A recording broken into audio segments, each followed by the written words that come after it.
I love Crusader Kings 3. Crusader Kings 3 is a great game. I want it to become better. 2 months ago, they released the new expansion. But as you can see, this expansion has not gone very well. At first, it was kind of just negative. People didn't really like it.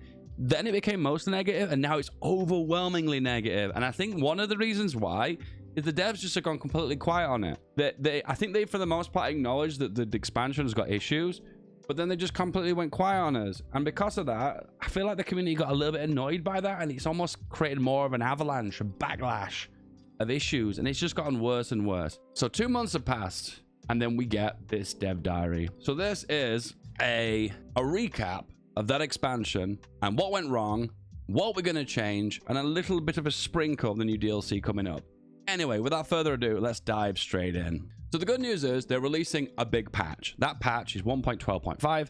It'll be free, and it'll be on the 8th of May, and it will address the features that the players have the most issue with the last expansion, Legends of the Dead. As they mentioned here, they've gathered lots of feedback, and they realize there are some issues with this expansion. First of all, plagues. Now, these events will still fire, but what they've done is they've reduced the chance of these firing significantly, and they will also fire less frequently. Oh, amazing change. Good change. Good change. Good change. Now, plagues, I like that they exist. I like they interfere with your game strategy. That's so cool. However, they just happen too often. And they, once again, when the plague fires, you end up getting interference with your game indirectly, because it's not affecting any of your counts. It's basically affecting something else on the other side of your empire, which has nothing to do with you. So why are you hearing about it? Hence the problem. And it makes them mention it, if you've got a world-spanning empire, why are you hearing about a plague that's happening on the other side of your realm? It's pointless, isn't it? Like, for instance, if you are the king of Aquitaine, but that in the north of France you're getting a plague, why are you hearing about it? Why is that even a big problem? Why should I even care? They've made a little shift to the buildings that defend you against plague resistance, and it used to affect the entire county. Now they only affect the baronies. So baronies are the small ones made up of 3 or 4 different 5 different parts of a county, so it will only affect those isolated very small spots now when you build the buildings in it, which is for the best, because what you would do is you'd build up so many buildings in your county that would have plague resistance that count would have like the maximum plague resistance and would be like immune to all diseases. Taking the ultimate vaccine. Okay, now this rubs me the wrong way, because I think Legends are an awesome concept, but I just don't think they're very good. After playing with Legends and tinkering with them, if I'm a count, a duke, or even a very small minor king, I probably wouldn't even touch a legend. Now, with an empire, it's different, because your realm's so big that when you declare a legend, everyone follows it, and it gets spread around your realm really quickly, and you get to mythical status, which is level 3 really quickly. So it kind of makes sense. You can take advantage and harvest all those cool bonuses. However, there's a big financial investment to spread that said legend. So it's one of those kind of like, can you financially afford it? Which I feel like a lot of the time, either kingdoms, larger ones, or empires are the only ones who can afford it. So in that case, I wouldn't recommend going for legends unless you're under those certain categories. So they made adjustments to now the legends map mode. So now it's very clear what legends we've got. I think the problem in the past is that many legends have very similar colors, so they would all clash. But now it's more crystal clear what legends we've got. Now, what rubs me the wrong way is that people are saying mixed things here. They're saying that they're useless and underpowered and also too powerful. I'm going to go with a big fat disagree here, guys. I think these are really underpowered. So, similar to other older Paradox games, they're going to go back over old content and revamp and update it. There's been an emphasis on events, how a lot of events are spamming too frequently, and a lot of events around the court aren't very interesting, so they're basically going to go back and address them. And there's a new court event here. I am on board with these changes. Making a big note here of event frequency. Oh, this is so good. This is so good. This is so good. Virtual pat on the back for the devs here. This is so good. So they mention here, pro, you will see the same events way less often. Amazing. Pro, you will have more varied general event content between characters. So, I mean, these two feel like they're very similar.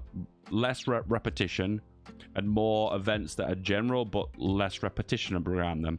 Next one, rare events will become more visible due to them being few general events. So what they want to do is fire events at you at a certain frequency and a certain pace. But what they're going to do in future is fire less events that you've already seen before. Yes, yes, yes. This is what I want to see. And then finally, con. Some event pools might give you less event content overall. And then some people say, which might also be pro for some of you. That's 100% a pro for me. At the end of the day, if I'm seeing less events, less repetition of events, and more events that I've not seen before, win, win, win, win. And they say how they're going to do that. They're going to add 5 to 10 year cooldowns for the most common events. Anyway, another change is how messages are displayed to you. So as I mentioned in a previous quality of life video, sometimes when you marry someone, you have to press the button to marry them.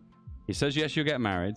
Then you get a pop-up at the top of the screen. Then you get a pop-up in the middle of the screen. It pauses the freaking game. And I'm like, why am I getting so many messages of this thing happening when I clicked it myself and I authorized this? Why am I seeing this? And hallelujah, the devs have blessed us with this. And now you have the ability to either pause the game, say if it pops up at the top of the screen, goes in the little log at the right hand side, or if it appears at the top of the screen. I'll be completely honest with you, I kind of joked on Twitter saying that I'm going to mark them all as never and pause none of them because I just don't like to be interrupted when I play the game. Listen, I know I play min-maxi. I know I'm not a role player. I understand that a lot of people like RP. I get that. You can enjoy what you want to enjoy, and I'll enjoy what I enjoy. You guys like chocolate. I like vanilla. We're just different, man. We're just different, and that's okay. It's all right to be different.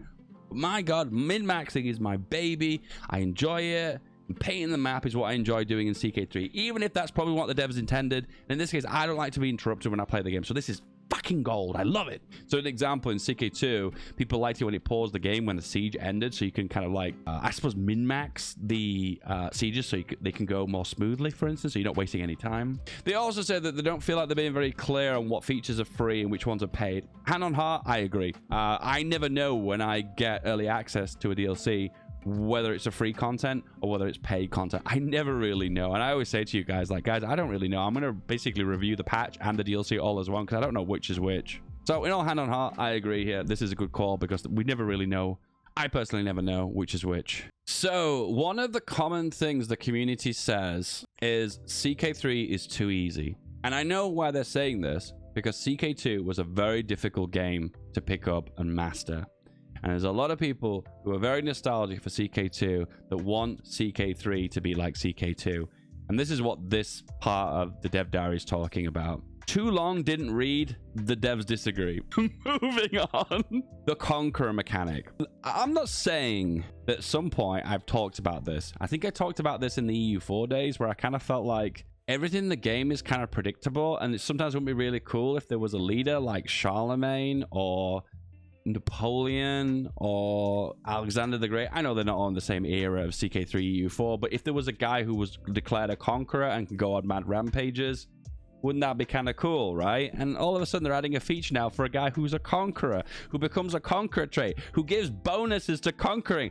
I'm not saying I thought of this idea, okay, but listen, I did mention this idea at some point, and maybe I inserted it into the brain of a Paradox employee at some point, maybe. I don't know. I feel like at some point they're going to release a DLC that's going to be called something like Legends or Great Kings or something like that, where you will be able to declare yourself of something like somehow an ancestor of Caesar or Alexander, similar in CK2, you know. However, if that system gets implemented, which allows you to like go on mad conquest, there needs to be a counter system of coalitions to be able to stand against you. Basically cut you down to size style mechanics, something that is incentivized that if someone defeats this great ruler that's gone on this mass blitzkrieg, if you defeat them, you get a lot of prestige. You are the defeater of Napoleon, you are the defeater of Alexander the Great, for instance, you are the defeater of Charlemagne. So there is an incentive for players to stop this legendary ruler from going on these mad conquests. And if you are the one who finally puts the dagger or the sword into Charlemagne or Caesar, you will be given a massive amount of prestige for stopping that holy ruler. So I love that they've added this to the game. So in short, randomly, the AI will gain the ability to become a conqueror depending on what settings you set up. And the conqueror basically means is they will be ultra aggressive and they will try and blob the map.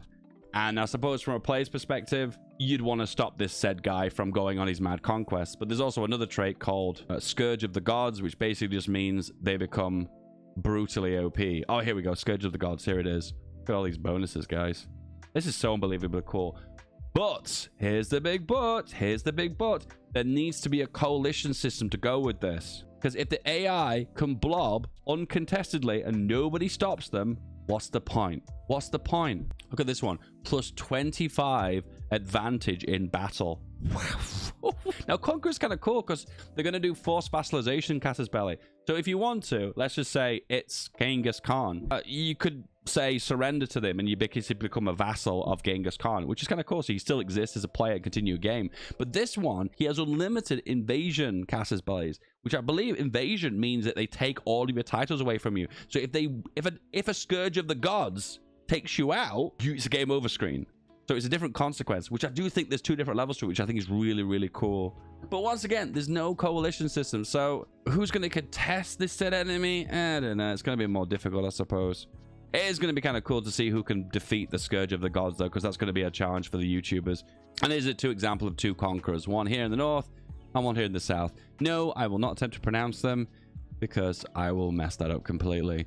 They're also adding the ability here to choose a new dynasty on game over screen. I'm confused by this one because can't you just press escape and then click choose new character after when you've died? But this has the ability to that if you die, you can play as someone else within your dynasty, within your realm. I'm presuming. But these are independent kings, so I guess not, maybe. I don't know. I'm not sure how this mechanic's going to work. But what's really interesting is these are 2 independent kings, but this is a cousin of yours. Oh, so they're all related to you. That's interesting.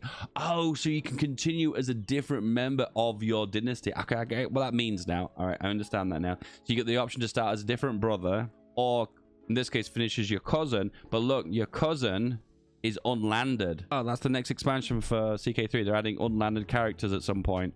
They're also adding a new start date with the next expansion, 1178. Now, this one's interesting because this is the decline of the Ottomans, and you can actually see here the Turks exist in Anatolia. So the Byzantium power has been pushed out of that area, and you have new enemies. We have the Greeks here. We have the Bulgarians. We have, a very difficult start in Georgia here, a countess. Interesting. 1178 start date. I'd love to see the breakdown of people starting on these different start dates. I'd love to see the breakdown of it and actually see which one is the most common start date. I'd really be curious about that one. Because my understanding is most people like to keep the earlier start date because they can build up from nothing and go to something. But the problem with the 867 start is there's a lot of blobbing and a lot of empires to begin with. So the 1066 is people more consolidating, I suppose. It's a bit of mix of both, I suppose. Moving on. Also in the next expansion, they're adding the ability to have an estate. I'm not sure this is going to work like the estate in EU4, but it looks like there's an independent area inside of your kingdom that you can develop. This new patch is coming out on the 8th of May. And as you can see, these are the changes that are happening. The biggest one is plague frequencies drop down to absolutely nothing. And the overall event frequency is dropped significantly as well to prevent reoccurring events. There is a weird thing in here where they've nerfed a lot of the new features, like pilgrimages have been nerfed. Tours have been nerfed, and then off the back of that as well, they've nerfed plague resistance, which was a good call in all fairness, because sometimes you get plague resistance so high you'd be immune. I'm a bit confused about the tours one, why they've nerfed this again, because this has been nerfed twice, by the way. Why would you ever really want to go on any of these tours or these traveling events? Because you've kind of got the best stats anyway, haven't you? So I do question some of these ones, if they're even worthwhile. As you can see, guys, I'm on the fence right now. Some of the decisions for plagues, I approve of. The decisions for events, I am so behind that. I'm just mad disappointed that Legends of the Dead has the worst Legends ever. At this point, because we're so close to the next expansion, I don't think they're even going to look at Legends ever again. I think we're done with Legends. Do you agree? Do you disagree? How could they improve Legends? Let me know in the comments below. Apart from that, lads, hope you have a good day. Click this video for the next piece of content. I will see you soon. Bye-bye.